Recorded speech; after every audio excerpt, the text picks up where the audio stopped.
जेव्हा प्लेयर पेक्षा आपल्याला कोचिंग आपण छान करू शकतो आणि त्यामध्ये करिअर होऊ शकतं चेस मधलं, असं कधी तुला जाणवलं?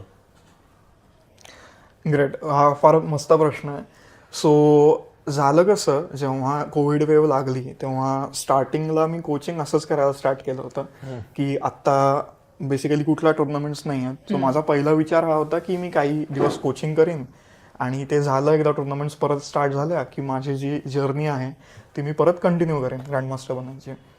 पण याच्यात कसं झालं, जेव्हा मी कोचिंग करत होतो तेव्हा मला फीडबॅक्स खूप लोकांचे चांगले यायला लागले की तुमची टीचिंग स्टाईल खूप चांगली आहे, तुम्ही खूप चांगलं शिकवता, तुमचं बोलण्याची पद्धत चांगली आहे.